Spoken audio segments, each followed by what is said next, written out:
So I picked up my first skateboard when I was 3. Yeah. I've been riding those pretty much my whole life. I started longboarding around 20. Ran into some friends. It was actually these guys. It was one of the first people I started longboarding with. The Feast people. The Feast people. And just got introduced to the U. Went up one time on this train. Like, yeah, dude, come longboarding. Borrowed someone's board. Made it through the first run down. Didn't eat shit. I was honestly in love with it after that.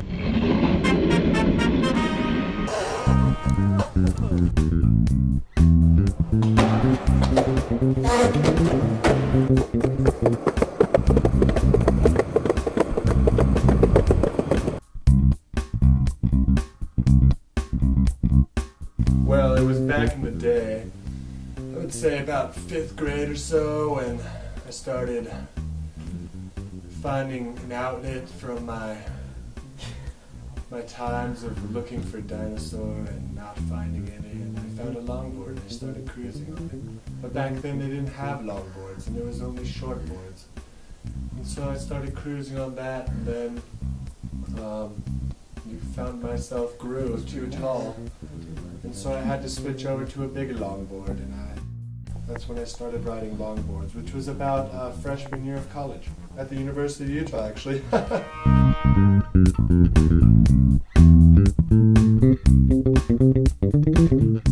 So I started making boards in high school about 5 years ago. Shop teacher said, hey, here's some supplies, make whatever you want, and this is what I popped out. I'm cranking out these thinner ones. They have a lot more flex. Hyperactive's a company. Get on it.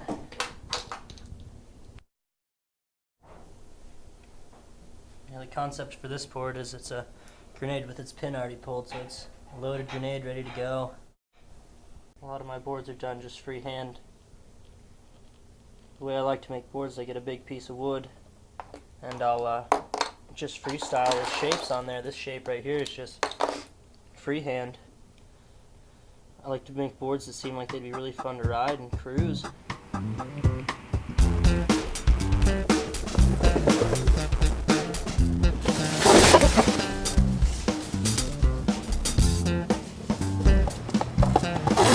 After we designed our own longboards and started making our own through this company in Colorado, it amped it up to a whole nother level.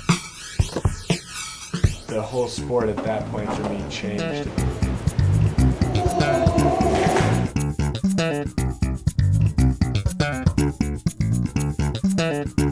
The U's just like a snowboard resort. I mean, we got the tracks as a lift, you know. There's a good longboarding scene here. It's like a longboard mecca out here. It's just like a resort. Riding material around here is just ridiculous. It's hard not to like it. Cruise up to the top of campus and just infinite amounts of runs. I mean, each time we go, we almost make up a new run. I dig the grass hits too, you know, those rollers, dirt waves.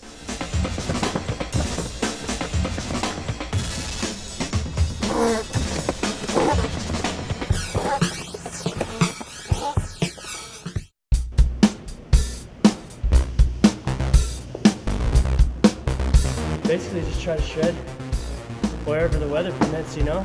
And if we get rained out, we come to these parking garages, and then as soon as it clears up, the street's dry, hit up some streets, hit some roads.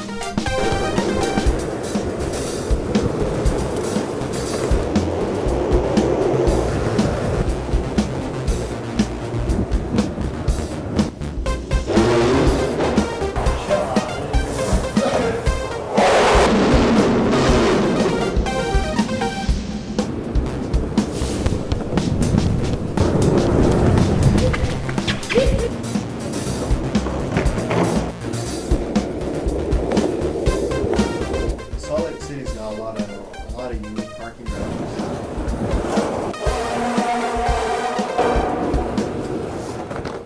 And you can just cruise the elevator up, ride all the way down.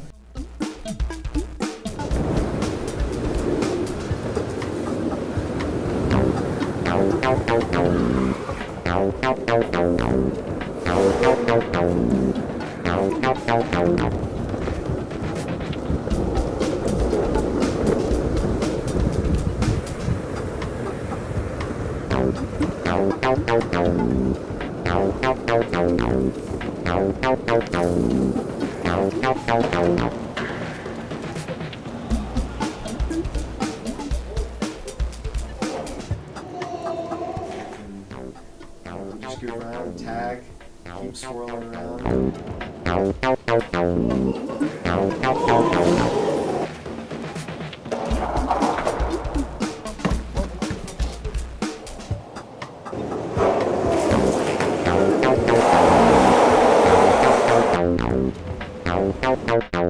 Cool thing about parking village is that some of them are nice and dusty, so it makes it a little more creamier, butterier for slides, things like that.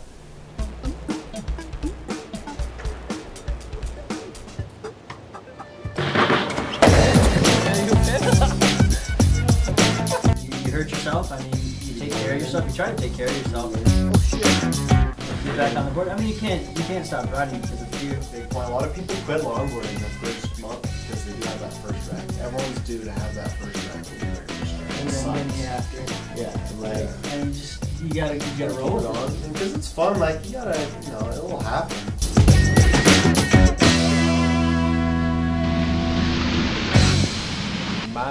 My passion and why I keep riding our boards is just to get one of those really good long days. I mean, everybody's got a different way that they see a hill. I mean, some people take a turn here, some people take a drift there, and it's just so interesting to ride with all my friends and see where they're going and what they're doing. Getting the wind to blow your hair, just hauling ass, literally hauling ass.